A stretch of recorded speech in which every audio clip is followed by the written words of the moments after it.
Ufos aleinu sukkot,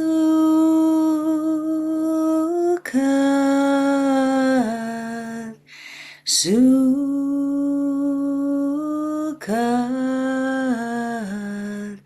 shelmecha,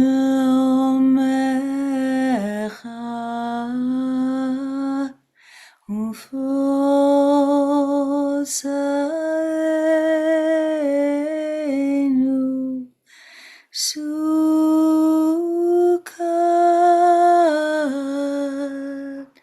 sukkot, shalom.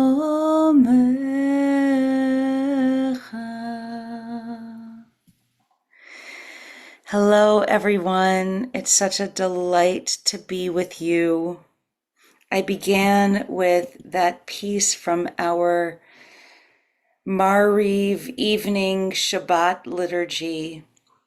Spread over us the shelter of your peace, literally the sukkah of your peace, as we are on the 26th day of Tishrei. We are on the other side of all of the Chagim.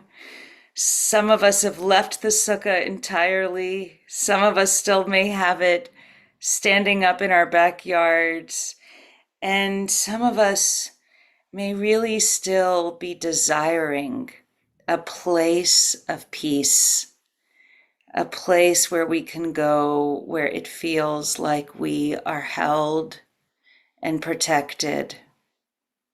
And that's really what I want to talk about today, this morning, since usually when I'm at this time of the spiritual calendar, I feel so refreshed and ready to just live into all of the insights and prayers and practices that have been stirred up by all of this holy time and holy observance. And this year it feels so different. This year there's still a war in Israel, Gaza, and Lebanon, and Iran, and there are still hostages in Gaza. And for those of us in the United States, there's really a very contentious political situation that is coming to a head next week. And so it feels like we're not emerging into this new world of opportunity, but it feels like we're emerging right into the storm. So it's appropriate that this week is Parshat Noach, and that we're reading the story of the flood. And we're given this image of the ark. And I want to kind of connect the image of the Sukkah of Shalom into the image of the ark that is a place of calm within the storm, a place of shelter within the chaos. You have a source sheet. You are welcome to look at it, but I'm going to talk everything through so you don't need to see it. But in the Hebrew, in Breshit in Genesis chapter 4, verse 9, we have Aseh lecha teva, make for yourself an ark. And it goes on to say, make it of atzei gopher, make it of gopher wood, and with reeds make the ark, and cover it within and without with a covering of pitch. And there's a beautiful teaching about make yourself an ark from the Mea Shiloach, Rabbi Mordechai Yosef Leiner, the Ishbitzer, who lived 1801 to 1854. And he says, if a person sees that suffering is coming upon them, They are to run to the inner chambers of the Torah, and it will give them advice as how to survive. The ark hints at this. Make yourself an ark of gopher wood. And so this ark becomes not an outer structure for external forces, but an inner structure. And so, is it possible that in our practice this morning, we can build a sukkah or an ark, a teva, from our body, from our breath, from our awareness, to hold us within the storm that is without? The Ishbitzer goes on to really talk about how this happens, and I'm really just going to say just 2 words about it because I really want to move on to practice. So I'm not going to read the whole teaching. You have part of it. But he says basically as part of this, the way we make ourselves space is once we even create the ark, we can even make rooms inside the ark. We can use the space, the inner space, and then we can actually start to play with it, to move it out, to grow it. And this is what Eddie Hillesum, who I've spoken of many times here, the IJS Daily Sit, the wonderful spiritual writer who wrote her memoirs in wartime Amsterdam. And she says here in July 5th of 1942, for a whole year now, I've been working at the quiet space within me so that it is now expanded into a great hall, palpably present. And I'll just mention I'm reading right now a wonderful book, Sage Warrior, by the Sikh teacher Valerie Kaur. And she talks about a very similar idea of creating a sovereign space inside. So given all of that, let's see if we can practice it and what might happen. So I'll invite you to get into whichever posture is best for your practice today, whether it's seated on a cushion or a chair, laying down on the floor or a bed, standing if you're feeling sluggish and tired. Whichever posture is best for your body and your spirit in this moment, I invite you to choose, and to choose whether you want to keep your eyes open with a soft gaze, or if you'd like to close them. I invite you just to notice whatever's true about your body in the moment, whatever's obvious aches or pains, obvious pleasure spots, what the energy's like in your body in this moment. If there are any obstacles, just noticing them without having to fix or change or adjust, just being with it all. I'd like to invite you to notice the body, maybe as a sukkah, as an ark, a teva. What is it holding right now? What is it allowing? Can it, for just this moment, feel like a refuge and not a battle? Is there refuge to be found in the sensations and the truth of the body? Perhaps you might feel a moment of gratitude for all the body holds, all the body allows, even in its aging imperfection, all that it allows and holds, the sukha, the teva of the body itself. And if you feel gratitude, you might just want to say thank you. Thank you, body. Thank you for your service. And within the body is the animating breath. And if it's comfortable for you, I invite you to just notice the truth of your breathing.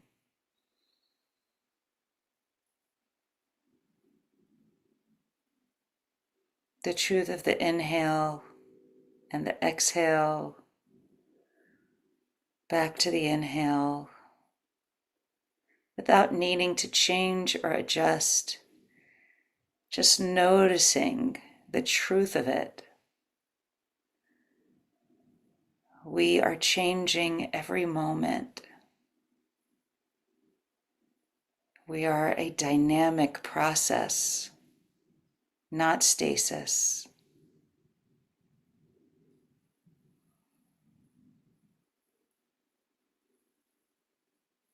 I invite you to imagine the process and cycle of the breath itself as a kind of sukha, as a kind of teva, as a shelter, a dependable, reliable, trustworthy space of life and living. And if the breath isn't that for you, then please do feel free to keep your focus on the body writ large. But if the breath is available, notice the arc, the teva, the sukha of the breath. What is created when the focus of awareness is on the truth of the reliability, trustworthiness of the breath. I'm just going to take a moment or two to rest in our awareness of the body, to rest in our awareness of the breath, whichever anchor speaks to you. And if your attention wanders as it does, totally makes sense.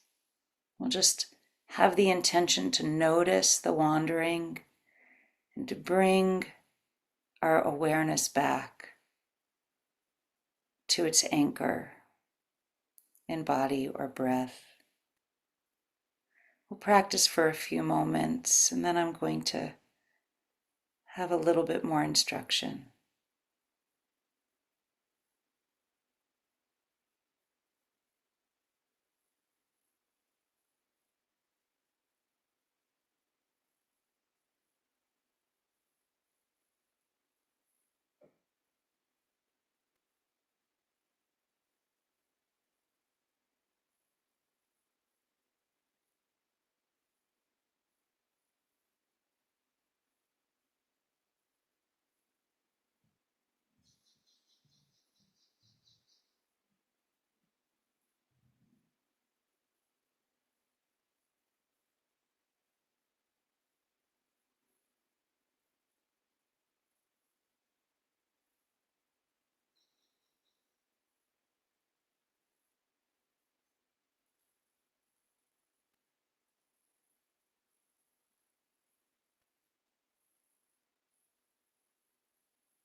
And as you're practicing,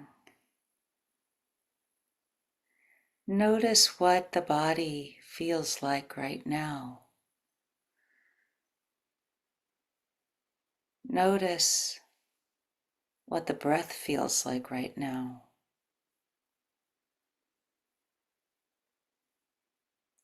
Notice the quality of your arc, the qualities of your sukha.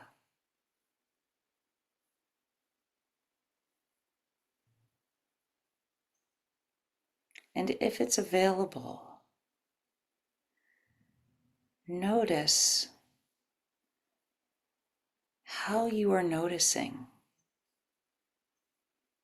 Where is the awareness coming that notices the sensations in the body? Where is the awareness that notices the truth of the breath?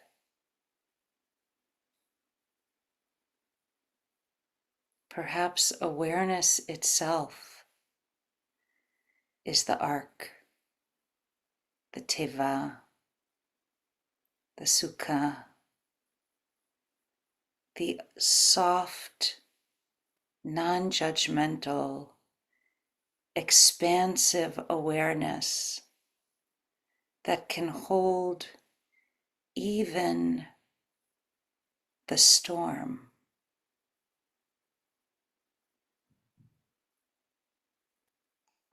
That can observe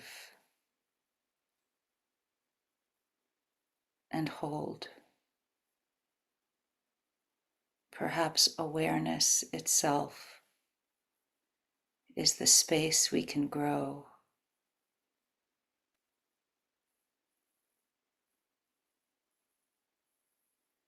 And for the next few minutes, if you could really use some grounding and centering, I invite you to continue to use the anchor of the body sensations or the breath to tether you to this moment, to allow you the spaciousness of this present moment, ever changing. And if it's available to you, I invite you to rest in the awareness of awareness itself.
Frozen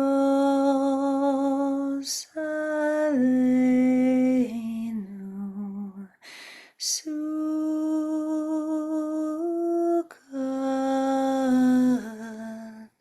Sukkot,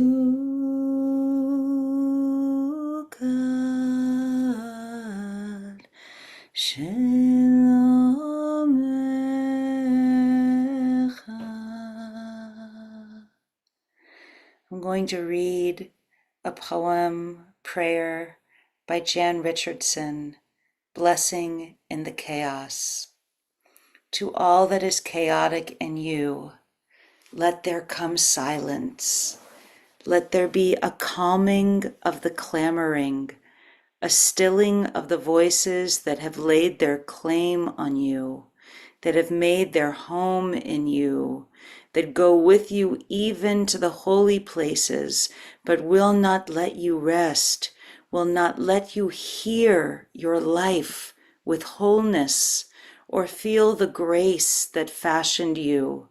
Let what distracts you cease. Let what divides you cease.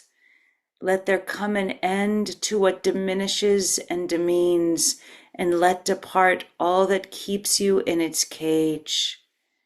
Let there be an opening into the quiet that lies beneath the chaos, where you find the peace you did not think possible, and see what shimmers within the storm.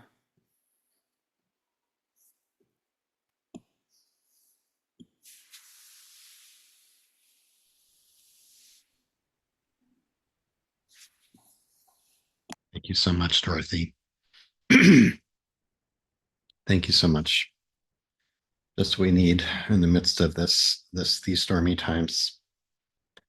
Friends, we seal our practice, offering those of you who are in mourning, or if you're observing a yard site at this time, or if it's your custom to join in the mourner's Kaddish, you're invited to recite the Kaddish together. If you're not reciting Kaddish, we ask that you please stay present for those who are, offering your compassionate support. You can put the name or names of anyone you're honoring, holding in your heart today in the chat now or after you recite Kaddish. And thanks to Rachel for sharing the words on the screen. If you're joining me in Kaddish, please join me by rising in body or in spirit, and you can unmute at this time. Yitgadal, Yitgadash, Shemei Rabbah, Ad Chivute B'Yamlich, Chayechon, V'Yomeichon, Chaye T'chol Beit Yisrael, Ba'agala U'Yizman Kariv V'Imru. Amen. Shmei Rabba Mevarach, Lamei Yitbarach V'Yishtabach, Ba'ar V'Yitramam B'Yim, Yitadar V'Yitalev V'Yitpalau Shmei T'Kusha B'Richu, Ela Mikol Birchata V'Shirata, Shbechata V'Nechemata, Ba'amiran V'Yoma V'Imru. Amen. Lama Rabba Shemaya, Chaim Aleinu Israel V'Imru. Amen. Shalom B'Mama Shalom Aleinu Yal Israel Yal Kol Yosef Amen. Amen. Friends, thanks so much for joining us today for this beautiful practice. Of course, everyone's invited to stay on to share your reflections or ask Rabbi Dorothy a question about beautiful teaching and practice today. If you're leaving us now, hope you'll join us tomorrow. I'll be leading us in practice tomorrow. And I put in the chat our lineup of wonderful teachers for the rest of the week. Allison Cohn will be leading us on Wednesday, Marita Anderson Thursday, and Friday is the first of 2 days of Rosh Chodesh Heshvan. We finally move out of the month of Tishrei. And Sarah Waxman of At the Well, as always, will lead us to introduce the new month of Heshvan this Friday. As always, if you have a question you'd like to ask, please put it in the chat. Preface it by writing question, all in caps. I'll keep an eye out for that. And if you missed this or any other sessions, just a reminder, they're all on our YouTube channel. and you're invited to practice with us there. Um, well, it's, the fact that this week is Noach and floods and arcs. Thank you very much. As our friend Sheila Weinberg might say, thank you very much, Noah. Um, uh, I think it's really gives us an opportunity, Dorothy, and even the commentary that you shared, the Mea Shiloach, if we can take a look at that maybe a little bit, kind of, I think it illustrates different angles to take into practice about like, what do we mean by the arc? Like, and is practice a refuge or a kind of withdrawal or a shielding from the storm, or and or is it what you led us into, which was um, the arc as awareness, as a state of awareness, right? Beyond the body, beyond the mind, beyond the emotions, but awareness itself, which actually encompasses the storm. You know what I mean? Um, in the commentary, which maybe we'll get to it, maybe we won't.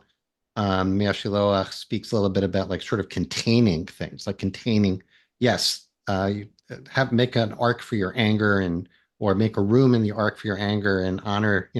Have your anger room there.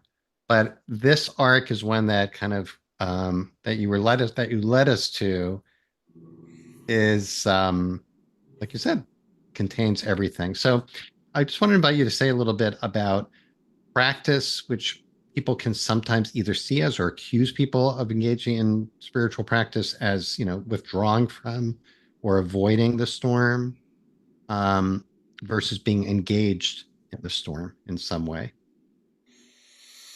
It's a Big really topic. important question, and it's a dynamic, I think. But the way that I have experienced it in my own practice, I think, is the first step is to actually know that there is a way not to always be in the storm, Mhm. right? There's like a fundamental, huge learning that just because things are happening, I don't have to experience them in one way. Like there are different possibilities for how I receive it and how I interact with it. I think that's like a fundamental practice insight. Oh, Mhm. just because they do this, I don't have to do what I've always done every time. There are other possibilities. I think that's the practice space, Mhm. right? And Mhm. it's a kind of sukkah, kind of arc, a kind of building a perch of some kind to be able to see things without being fully immersed and emerged and merged inside of them. So I think that's the first thing. Might call that, just to stay with that for a second, like maybe it's a pause, or space, right? Maybe detachment also, right? Like, would you say that that's a I way of think practicing it's, detachment? see, I think it's a detachment, but I don't like that word because I think it's actually an engagement, Mm-hmm. right? It's like a Mm-hmm. detachment from habit, Mm-hmm. but it's actually an engagement of spiritual resource Uh-huh. and space, spaciousness, Like that. right? Mm-hmm. Um, so I think that's the first step.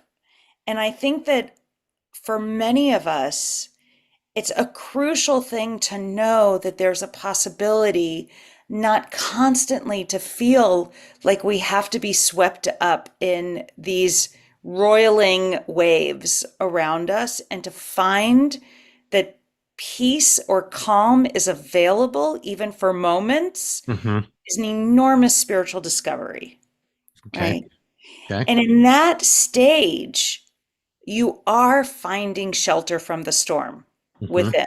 Mm-hmm. I think for almost all of us who have continued with practice, what you eventually arrive at is that the storm is not just a thing out there.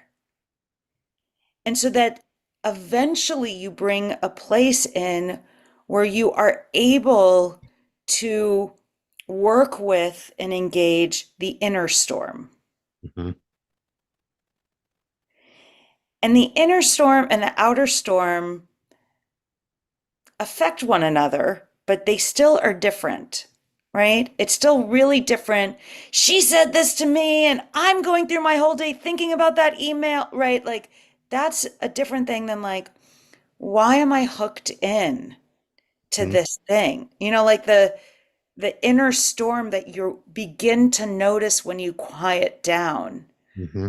Why is this there? I don't know. I'm going to be with it. I'm going to show compassion to it, Mm-hmm. right? That's a really different level, and it's a different experience of the storm. But they're both storms. It's not like we are checking out, right? We're checking in, and then we're just checking in deeper. Mm-hmm. And my personal experience and my hypothesis is the more skillful I can be at both creating my arc and dealing with my own stuff inside the arc instead of outside of it, the better I can actually come out and be effective in the work I do with other people, Mm-hmm. both on a one-on-one level and in activism. Because I'm clearer, Mm-hmm. I'm taking care of the storminess that is native to me. I'm not adding that on to the storminess outside. I find right now, I'll just, if I may, say that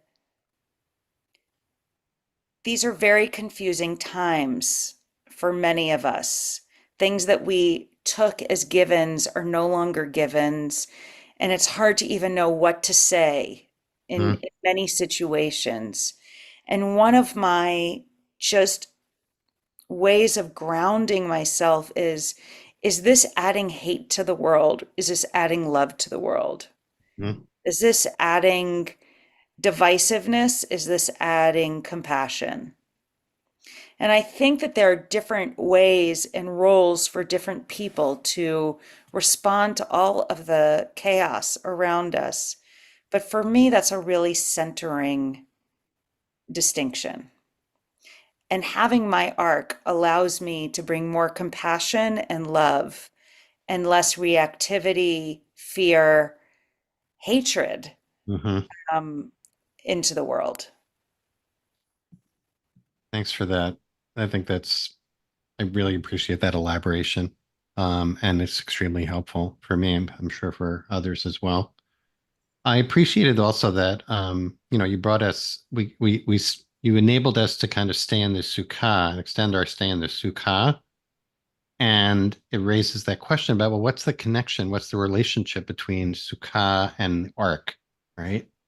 Um, and they both are supposed to have openings. Like the ark is supposed to have a tzohar, make sure that there's a window in the ark, that it's not sealed off.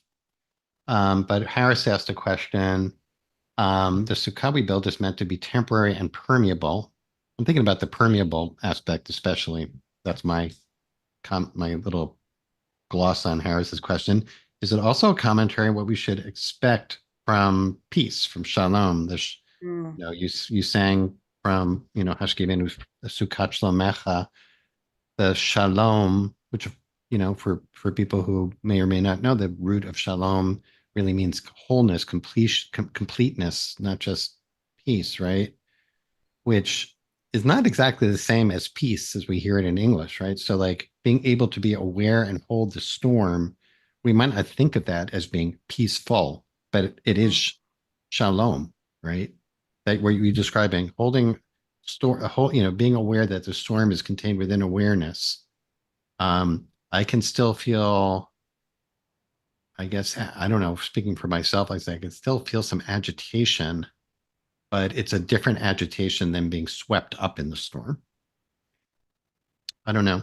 So I guess it's an invitation to riff a little bit on the connection between What does it mean that we've just, spent a week in a sukkah and we're coming out and now we're talking about an ark? I don't know. Yeah, I love the images, and it's funny because normally, especially in such a short practice, I'd never muddle two images like that, Yeah. right? But they just seemed so there. So I appreciate the opportunity to kind of distinguish them. And I do think there are some major differences.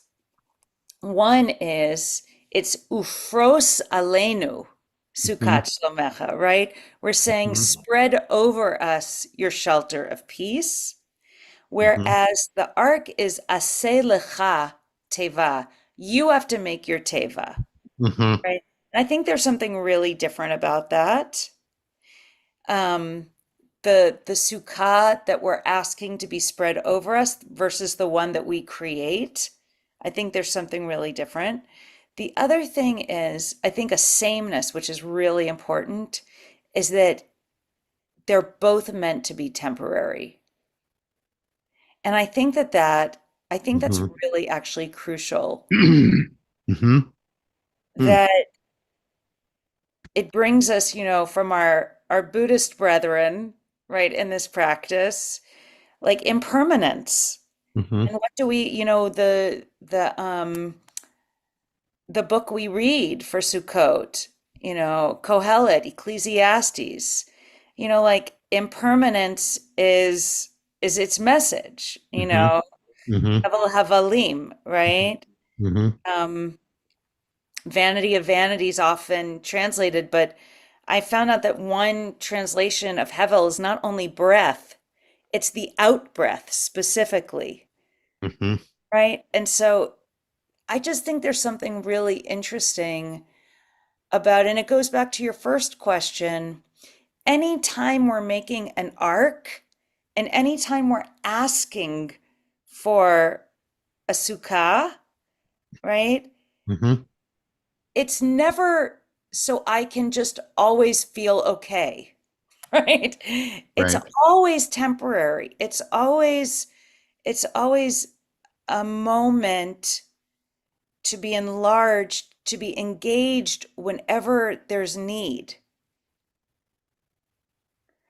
Again, Hmm. Valerie Carr, because I'm just reading this book now, she really talks about this as sovereign space, and it's the place that nobody else can touch, right? No matter what they throw at you, you have a space that you can go to weather it so that you're not just reactive. To me, that's what it is. And if you stay there too long, you know it, and I will just say, I think that I think that at least in the story of the ark only protects them from some of the outer storm. But from all we can see, especially about Noah, he's profoundly affected, right? And It's not, by the after when we learn from yes, the aftermath, yeah, right? Yeah. yeah, Yeah. He yeah, picks up the bottle. exactly. And who knows what else he does, right? And I think that that's important. I think that more than, Judaism does not teach us to put up walls. Hmm. And in every one of our moments, we let in all of our great life cycle moments are done communally. Birth, coming of age, marriage, partnership, um, death, all of them are celebrated communally, Hmm. right? And many of them with symbols specifically of saying, let people in, right? And so we're not really building um, guard stations, like we're not building fortified um, shelters. Right. We're building shelters of peace, Hmm. spaces of love and compassion that we can soak and ferment in them so that when we come out of them, that's what we bring. Amen. Amen. We're at time, so Yeah. I thought maybe we'd end with that incredible poem again, but maybe I just ask Rachel if you don't mind putting the link to the source sheet that Rabbi Dorothy used today. That would be great. Thanks so much. Really encourage people to revisit that wonderful poem, and I know I'll be using it all week. So, as always, Dorothy, thank you so much for the gift, Such a for pleasure. presence and Thanks. teaching. And we had, wonderful community of practice here today of over 220 people. Such a gift in these times to have the arc of this community. So thank you all for being here. Thanks, Rachel, for holding our space. And we'll look forward to seeing you tomorrow. Practice at our usual time. Be well, Thanks, everyone. everyone. Many blessings.